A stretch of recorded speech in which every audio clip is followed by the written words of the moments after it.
안녕하십니까? 6월 24일 목요일입니다. 우리 다 같이 사도신경으로 우리의 신앙을 고백합니다. 나는 전능하신 아버지 하나님, 천지의 창조주를 믿습니다. 나는 그의 유일하신 아들, 우리 주 예수 그리스도를 믿습니다. 그는 성령으로 잉태되어 동정녀 마리아에게서 나시고 본디오 빌라도에게 고난을 받아 십자가에 못 박혀 죽으시고 장사된 지 사흘 만에 죽은 자 가운데서 다시 살아나셨으며 하늘에 오르시어 전능하신 아버지 하나님 우편에 앉아 계시다가 거기로부터 살아있는 자와 죽은 자를 심판하러 오십니다. 나는 성령을 믿으며 거룩한 공교회와 성도의 교제와 죄를 용서받는 것과 몸의 부활과 영생을 믿습니다. 아멘. 오늘 우리가 함께 나눌 말씀은 신약 328쪽 골로새서 4장 10절에서 마지막 18절까지입니다. 골로새서의 마지막 부분입니다. 골로새서 4장 10절에서 마지막 18절까지의 말씀 봉독합니다. 나와 함께 갇힌 아리스다고와 바나바의 생질 마가와 이 마가에 대하여 너희가 명을 받았음에 그가 이르거든 영접하라. 유스도라 하는 예수도 너희에게 문안하느니라. 그들은 할례파이나 이들만은 하나님의 나라를 위하여 함께 역사하는 자들이니 이런 사람들이 나의 위로가 되었느니라. 그리스도 예수의 종인 너희에게서 온 에바브라가 너희에게 문안하느니라. 그가 항상 너희를 위하여 애써 기도하여 너희로 하나님의 모든 뜻 가운데서 완전하고 확신 있게 서기를 구하나니 내가 너희와 라오디게아에 있는 자들과 히에라볼리에 있는 자들을 위하여 많이 수고하는 것을 내가 증언하노라. 사랑을 받는 의사 누가와 또 데마가 너희에게 문안하느니라. 라오디게아에 있는 형제들과 눈바와 그 여자의 집에 있는 교회에 문안하고 이 편지를 너희에게서 읽은 후에 라오디게아인의 교회에서도 읽게 하고 또 라오디게아로부터 오는 편지를 너희도 읽으라. 아키포에게 이르기를 주 안에서 받은 직분을 삼가 이루라고 하라. 나 바울은 친필로 문안하노니 내가 매인 것을 생각하라. 은혜가 너희에게 있을지어다. 아멘. 이제 골로새서의 마지막 내용을 기록하면서 골로새 교회 성도들에게 마지막 권면도 하고 또 문안 인사도 하고 당부하는 내용을 오늘 사도 바울이 기록하고 있는데요. 먼저 10절부터 11절을 보면 세 명을 사도 바울이 소개를 하고 있습니다. 한 사람은 아리스다고라고 하는 사람이고 또 한 사람은 바나바의 생질인 마가, 그리고 11절에 보면 유스도라고 하는 예수, 이렇게 세 사람을 먼저 소개하고 있는데요. 이 세 사람의 공통점이 있습니다. 이 세 사람의 공통점은 11절 중간에 보면 그들은 다 할례파이다. 그럽니다. 이 할례파라고 하는 것은 유대인 출신 그리스도인이다. 이런 의미를 가지고 있습니다. 유대인이었지만 그러나 예수님을 영접해서 그리스도인이 된 이 사람들임을 이야기하면서 이 세 사람이 사도 바울의 이 복음 전파 사역을 도운 귀한 사람들이고 그리고 이들이 11절의 맨 뒤를 보면 나의 위로가 되었다. 사도 바울의 큰 위로가 되어준 이 세 사람입니다. 아리스다고는 사도 바울이 에베소에서 복음을 전할 때 사도 바울의 이 복음 전함으로 인해서 참 고욕을 치르고 고난을 당했던 사람이 이 아리스다고였습니다. 그 이후로 이 아리스다고가 사도 바울과 동행하면서 사도 바울의 일을 도왔죠. 바나바의 생질, 바나바의 조카이기도 한 마가. 이 마가는 사도 바울과 함께 전도 여행을 떠났다가 중간에 뭐가 서로 안 맞았는지 마가가 다시 안디옥 교회로 돌아가게 됩니다. 이것 때문에 다시 두 번째 사도 바울이 전도 여행을 떠날 때 이 마가 문제로 심하게 바나바와 싸울 정도로 이 마가와의 사이가 안 좋았는데, 그런데 그 뒤에 보면 사도 바울은 마가와 화해를 하고 마가는 사도 바울의 지금 본문처럼 동역자가 되고 위로자가 되었음을 알 수 있는데, 그 디모데후서, 특히 디모데후서 4장 11절을 보면 바울과 마가가 화해된 관계임을 우리가 엿볼 수가 있습니다.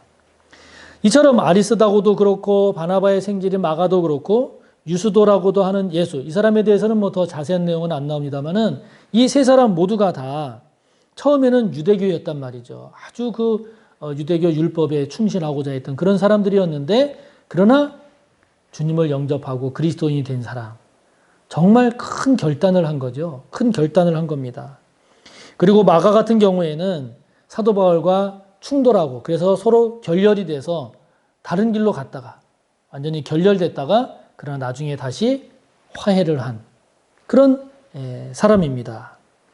그러니까 아리스다고 같은 경우는 아리스다고, 마가, 그리고 유스도라고 하는 예수, 이 세 사람 모두가 다 정말 큰 결단을 한 거죠. 무엇을 위해서 결단했겠습니까? 주님을 영접하기 위해서. 진정한 하나님의 나라를 위해서 결단을 한 겁니다. 또 마가와 바울 두 사람 관계가 서로 뭔가 안 맞아서 불화로 인하여 결렬이 됐다가 다시 화해를 했어요. 왜 화해를 했겠어요? 주님을 위해서. 복음을 위해서. 다시 화해를 한 거죠. 아리스다고 같은 경우에 많은 고난을 겪었습니다. 사도 바울 때문에, 복음 전파의 일 때문에 고난을 겪기도 했습니다. 그러한 고난이 있었음에도 불구하고 사도 바울과 동역했습니다. 이유가 뭐겠어요? 주님을 위해서, 복음을 위해서, 영혼 구원을 위해서, 하나님의 나라 위해서 말이죠. 이러한 세 사람의 모습을 보면서 그러한 고난도 극복하고 서로의 불화도 극복하고 그러한 모든 건 어려움을 극복할 수 있었던 힘, 이유 무엇이었을까요? 주님을 위하기 위해서, 복음을 위해서, 하나님의 나라 위해서. 그러므로 우리도 마찬가지죠. 우리도 신앙생활하면서, 교회 생활하면서 어렵다고, 그리고 힘들다고, 손해본다고 떠나지 않기를 바랍니다. 주저앉지 않기를 바랍니다. 서로 불화했다고, 서로 다퉜다고 떠나지 않기를 바랍니다. 주저앉지 않기를 바랍니다. 주님을 바라보면서 극복합시다. 주님의 일을 위해서 극복합시다. 하나님의 나라 위해서 극복할 줄 아는 저와 여러분, 그런 아름다운 헌신자, 우리 서로의 위로자가 되시기를 바랍니다. 그러면서 12절부터 14절에 보면 또 세 사람을 소개합니다. 그 세 사람이 누구냐면 12절에 나오는 에바브라, 그리고 14절에 나오는 의사인 누가, 그리고 데마, 이 세 사람을 사도 바울이 소개를 하고 있는데요. 그 중에서 에바브라에 대해서 보다 많은 내용을 소개를 하고 있습니다.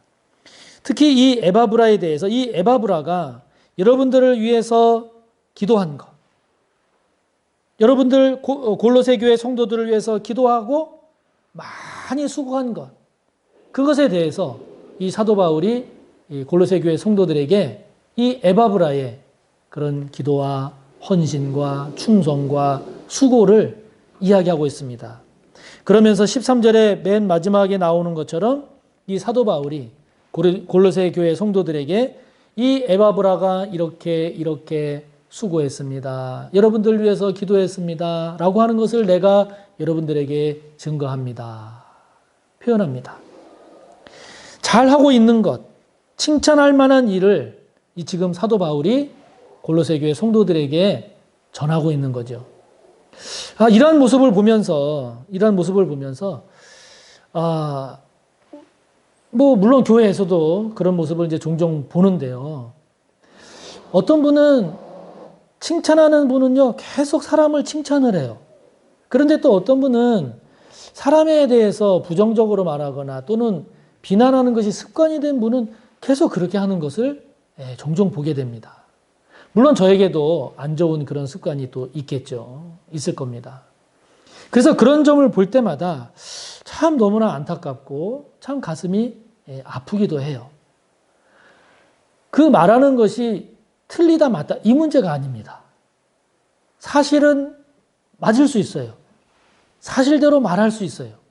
그러나 어떤 사람은 그걸 가지고 맞는 사실을 가지고 계속 칭찬이 버릇인 사람이 있고 사실을 가지고 뭐 사실이 아닌 거는 뭐 더 말할 필요도 없겠지만 사실을 가지고도 사람을 비난하고 정죄하고 판단하는 것이 습관인 경우도 있단 말이죠. 얼마나 안타까운지 몰라요. 왜 안타까운 생각이 드냐면 이 바울을 묵상하다 보니까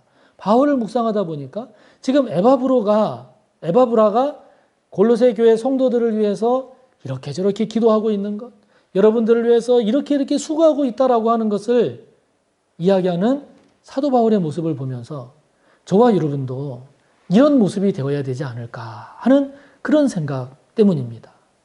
그러므로 저와 여러분의 모습이 사실이 맞고 안 맞고 이런 차원이 아니라 우리가 서로를 비난하기보다는 칭찬하는 것으로, 정죄하고 판단하기보다는 격려하고 사랑하기 위한 것으로, 이것이 보다 더 많은 비율을 차지하고 사람을 한 번 비난했다면 칭찬하고 격려하는 것은 3번을 할 정도로 그러한 우리의 습관이, 자세가, 태도가 바울 같기를 축복합니다.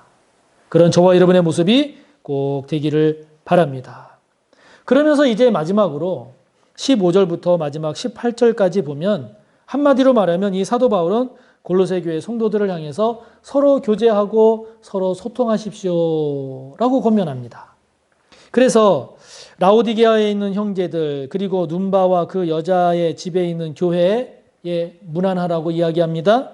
그리고 16절에 보면 이 편지를 골로새 교회 성도들에게 보내는 이 골로새서 이 편지를 여러분들이 읽은 다음에는 이것을 라오디게아인의 교회에도 보내서 읽게 하고 또 그 교회에서 오는 편지, 그 편지를 여러분들이 받아서 읽어주시기 바랍니다. 다시 말하면 서로 교회 간에, 서로 다른 교회 성도들 간에 이러한 소통과 교제가 활발하게 이루어지게 하십시오. 이루어져야 합니다. 이런 권면을 하는 거죠.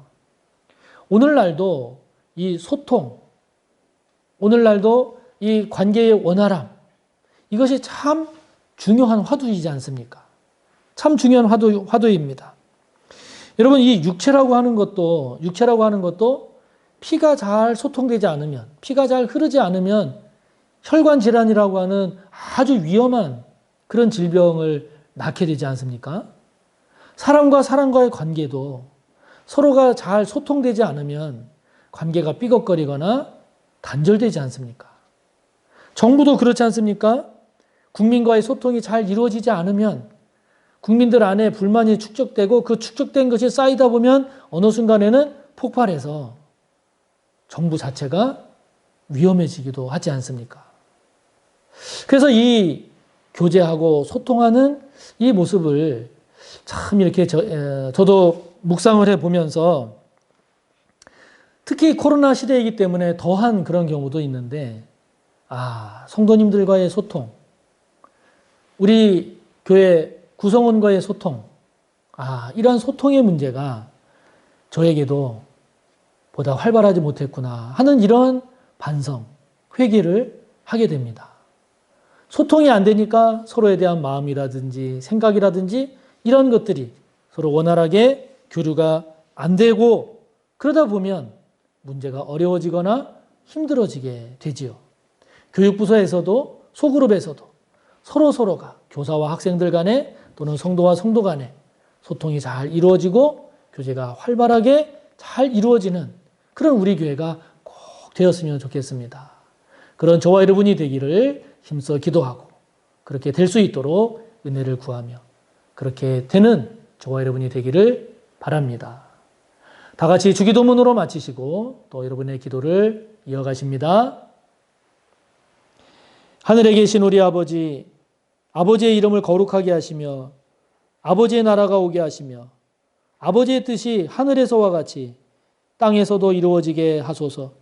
오늘 우리에게 일용할 양식을 주시고 우리가 우리에게 잘못한 사람을 용서하여 준 것 같이 우리 죄를 용서하여 주시고 우리를 시험에 빠지지 않게 하시고 악에서 구하소서. 나라와 권능과 영광이 영원히 아버지의 것입니다. 아멘.